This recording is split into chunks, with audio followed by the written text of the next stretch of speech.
మాఘపురాణం 27వ అధ్యాయం మాఘమాస మహిమ. సులక్షణ మహారాజు కథ. గృత్నమద మహర్షి జహ్నుమునితో ఇట్లనెను: జన్మ సంసారము అను సముద్రమును దాటనక్కరలేని సాధనమే మాఘమాస వ్రతము. దాని ప్రశస్తిని వెల్లడించు మరి ఒక కథను వినుము. పూర్వము ద్వాపర యుగమున అంగదేశమును పాలించుచు సులక్షణుడను రాజు కలడు. అతడు సూర్యవంశమున జన్మించినవాడు. బల పరాక్రమములు కలవాడు. ప్రజలను చక్కగా పరిపాలించువాడు. వానికి 100 భార్యలున్నను సంతానము మాత్రము లేదు. రాజులందరూ వానికి సామంతములై కప్పములు చెల్లించుచున్నను సంతానము లేదని విచారము మాత్రము రాజునకు తప్పలేదు. నేనేమి చేసినా కులవర్ధనుడగు పుత్రుడు జన్మించును. పెద్దలు పుత్రులు లేని వారికి, దరిద్రునికి, కృతజ్ఞునకు, వేదహీనుడగు విప్రునకు సద్గతి లేదని అందురులు. పుత్రులు లేని నేను మహర్షుల ఆశ్రమమునకు పోయి అచట పెద్దలను ప్రార్థించినచో పుత్రులు కలుగుటకు వారేమైనా ఉపాయము చెప్పగలరేమో ప్రయత్నించి చూచెదను అని నిశ్చయించెను.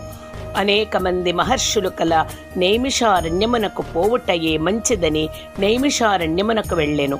అచట మునులకు నమస్కరించి తన బాధను వారికి వివరించెను. అప్పుడు వారు కొంతసేపు ఆలోచించి ఇట్లనిరి: రాజా, వినుము. నీవు పూర్వజన్మలో సౌరాష్ట్ర మహారాజువు. సర్వసంపన్నుడవైనను మాఘమాసమున రథసప్తమి నాడు కూష్మాండ దానమును చేయలేదు. అందువలన నీకీ జన్మలో సంతానము కలగలేదు. ఇందువలననే ఇంతమంది భార్యలున్నను నీకు సంతానము కలగలేదు అని చెప్పిరి. అప్పుడు రాజు నాకు సంతానము కలుగు ఉపాయము చెప్పుడని వారిని ప్రార్థించెను. అప్పుడు ఆ మునులొక ఫలమును మంత్రించి రాజునకిచ్చిరి. దీనిని నీ భార్యలందరికీ పెట్టుము. ఇందువలన నీకు 100 పుత్రులు జన్మింతురని చెప్పిరి. సులక్షణ మహారాజు సంతోషముతో మునులకు నమస్కరించి కృతజ్ఞతను వెల్లడించి ఇంటికి వచ్చెను. రాణులు సంతోషముతో వానికెదురు వెళ్ళిరి. ప్రజలు సంతోషముతో స్వాగతమును చెప్పిరి. అలసి ఇంటికి వచ్చిన రాజు ఆ ఫలమును శయ్యా గృహమున ఉంచెను. స్నానము మున్నగునవి చేయవలెనని లోనికి వెళ్ళెను. ఆ రాజు చిన్న భార్య ఆ ఫలము దొంగలించి తానొక్కతియే ఆ ఫలమును తినెను.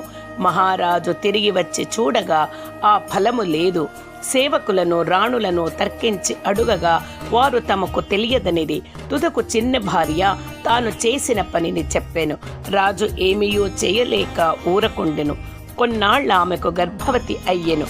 మహారాజు మునుల మాట ఫలించినది కదా అని సంతుష్టుడయ్యెను. చిన్న భార్య ఇట్లు గర్భవతి అగుట మిగిలిన భార్యలకిష్టము లేదు. ఆమె గర్భము పోవుటకై వారెన్నియో ప్రయత్నములను చేసిరి. కానీ దైవ బలమున అవి అన్నీయూ వ్యర్థములయ్యెను. కానీ వారు చేసిన ప్రయత్నము వలన గర్భపాతమునకిచ్చిన మందుల వలన చిన్న భార్య మతి చెడెను. ఎవరికీ తెలియకుండా అడవిలోనికి పారిపోయెను. ప్రయాణపు బడలికకు ఆమె అలిసెను. ఒక పుత్రుని కని యొడలు తెలియక పడియుండెను. గుహలోనున్న పులి బాలింతను ఈడ్చుకుని పోయి భక్షించెను. అప్పుడే పుట్టిన బిడ్డ రక్తపు ముద్దగా నుండి దుఃఖించుచుండగా హంసల గుంపు వచ్చి రెక్కెలను చాపి ఎండ మున్నగు వాని బాధ ఆ శిశువునకు లేకుండా చేసినది. తేనె పండ్లు గుజ్జు మున్నగు వానిని బాలకునకు పెట్టి ఆ పక్షులు వానిని రక్షించినవి. బాలుడును పక్షుల పెంపకమునకు అలవాటు పడి అచటనే తిరుగుచుండెను. అచటి సరస్థీరమున అతడు ఆడుకునుచుండగా హంసలు నదిలో విహరించెడివి. ఒకనాడు పవిత్ర దినమగుటచే సమీప గ్రామముల వారు సకుటుంబముగా ఆ సరస్సునందు స్నానమాడవచ్చిరి. అట్లు వచ్చిన వారిలో 2 భార్యలుండి సంతానము లేని గృహస్థుడు ఒకడు వారితో పాటు స్నానమునకు వచ్చెను.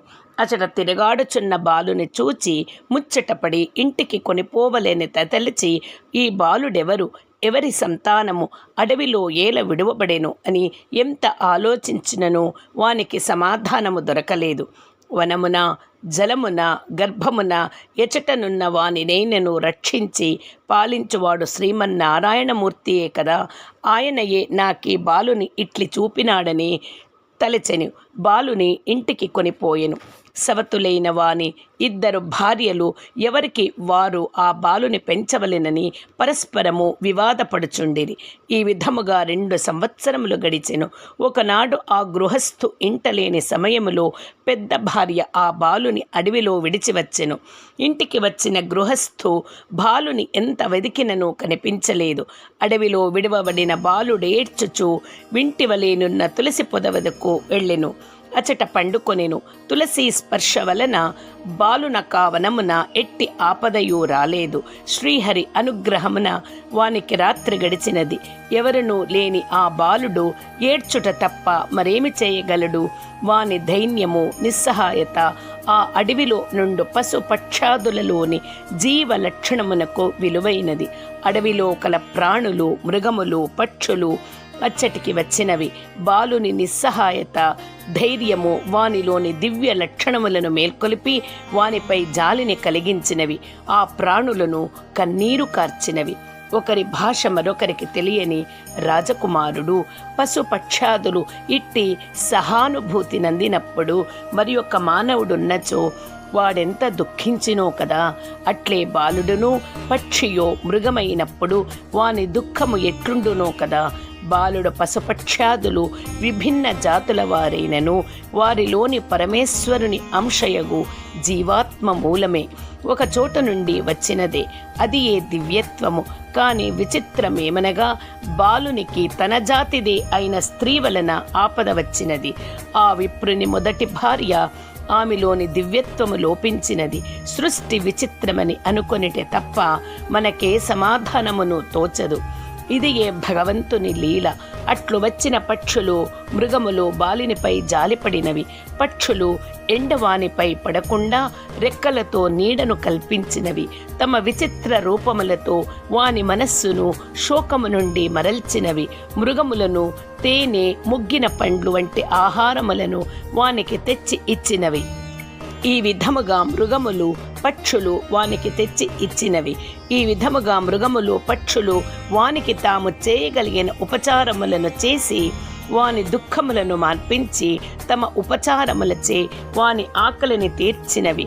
బాలుడు తులసి పొదలో నుండుట, తులసిని చూచుట, తాకుట మున్నగు పనులను ఆతర్కితముగా చేయుటచే పవిత్ర తులసి దర్శన స్పర్శనాదుల వలన దైవానుగ్రహమున అతడు పొందగలిగెను. తన జాతికి చెందని పశుపక్షాదుల సానుభూతిని, ఉపచారములను పొందెను. ఆ బాలుని పునర్జన్మ సంస్కారము వలన ఇట్టి సానుభూతిని ఇతరుల నుండి పొందగలిగెను. అప్రయత్నముగా వాని నోట నుండి కృష్ణ, గోవింద, అచ్యుత మున్నగు భగవన్నామముల ఉచ్చారణ శక్తి కలిగినది. అతడా మాటలనే పలుకుచు తులసి పాదులో నివసించుచు ఆడుకొనుచు కాలమును గడుపసాగెను. అడవిలోనున్న తులసియే దీనుడైన ఒక బాలున కట్టి దయను పశుపక్షాదుల ద్వారా చూపినది. అట్టి తులసి మన ఇండ్లలో నుండి మనచే పూజింపబడిన మనపై ఎట్టి అనుగ్రహమును చూపునో విచారింపుడు. తులసి తన ఇంట నుండుట వలన, మనము తులసిని పూజించుట వలన మనకు దైవానుగ్రహము కలిగి మరెన్నియో ఇహపరలోక సుఖములను పొందవచ్చును. పాపములను పోగొట్టుకొనవచ్చును. భగవద్ అనుగ్రహమును మరింత పొందవచ్చును. రాజకుమారిని పూజ, శ్రీహరి అనుగ్రహము. సులక్షణ మహారాజు గర్భవతియగు తన భార్య ఏమైనదో తెలుసుకొనవలెనని సేవకులను పంపి వెదికించెను. కాని ఆమె జాడ తెలియలేదు. నిరాశపడి ఊరకుండెను. అడవిలోనున్న రాజకుమారుడు పూర్వమునందువలనే శ్రీహరి నామస్మరణ చేయిచు పశుపక్షాదులతో మైత్రి చేయుచుండెను. తల్లి, తండ్రి, తాత, సోదరుడు ఇట్టి బంధువులను ఎరుగడు. కేవలము శ్రీహరి నామోచ్చారణము, శ్రీహరి పూజ వానికి నిత్య కృత్యములయ్యెను. శ్రీహరి దర్శనము కలగలేదు అని విచారము వానికి కలిగెను. అయినను శ్రీమన్నారాయణ స్మరణ మానలేదు. ఒకనాడు ఆకాశవాణి మాఘస్నాన వ్రతమునాచరింపమని వానికి చెప్పెను. రాజకుమారుడును ఆకాశవాణి చెప్పిన మాటలను అనుసరించి మాఘస్నానము, పూజ మున్నగు వానిని ప్రారంభించెను. మాఘ శుక్ల చతుర్దశి నాడు రాజకుమారుని పూజాంతమున శ్రీహరివానికి దివ్య దర్శనమునిచ్చెను. శుభమును కలిగించు బాహువులలో బాలుని కౌగలించుకొనెను. ఓ బాలక, నా భక్తుడవైన నీకు వరమునిత్తును, కోరుకొమ్మని పలికెను. బాలుడును నాకు నీ పాద సాన్నిధ్యమును చిరకాలమును గ్రహింపుమని కోనెను. శ్రీహరి, బాలక, నీవు రాజువై ఈ భూమిని చిరకాలము పాలింపుము. మాఘమాస వ్రతమును మానకుము.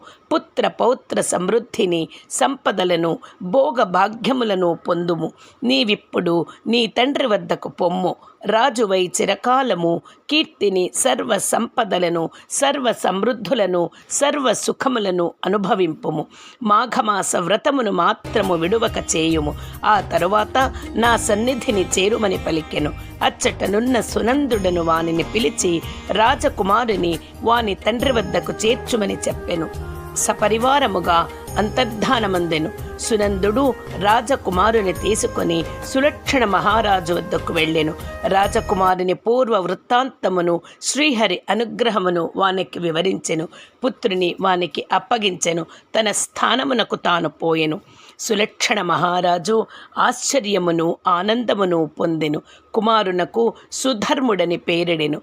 బాలుడు విద్యాబుద్ధులను పొంది పెద్దవాడైన తరువాత వానిని తన విశాల సామ్రాజ్యమునకు ప్రభువును చేసెను.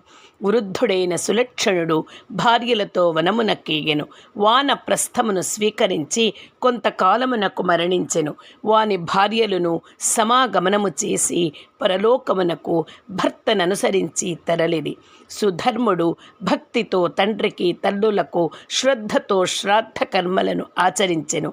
సుధర్ముడును తగిన రాజకన్యను వివాహమాడెను. ధర్మయుక్తముగా ప్రజారంజకముగా చిరకాలము రాజ్యమును పాలించెను. పుత్రులను పౌత్రులను పెక్కుమందిని పొందెను. అతడెప్పుడునూ మాఘమాసం వ్రతమును మానలేదు.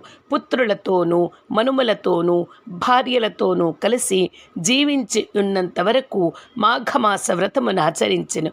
తుదకు కుమారులకు రాజ్యము ఇచ్చి శ్రీహరి సాన్నిధ్యమును చేరి జహ్నుముని ప్రతి జీవియు తప్పక మాఘమాస వ్రతమును విడువక ఆచరింపవలేను. అట్లు చేసిన శ్రీహరి భక్తులకు ఎట్టి భయము ఉండదు. ఈ వృత్తాంతమును వినినవాడును విష్ణు భక్తుడై మాఘమాస వ్రతమును ఆచరించి విష్ణు ప్రియుడై ఇహపరలోక సుఖములనంది శ్రీహరి సాన్నిధ్యమును పొందును. సందేహము లేదు అని జహ్నుమునికి గృత్తమద మహర్షి చెప్పెను. మాఘపురాణం 27వ అధ్యాయ పారాయణం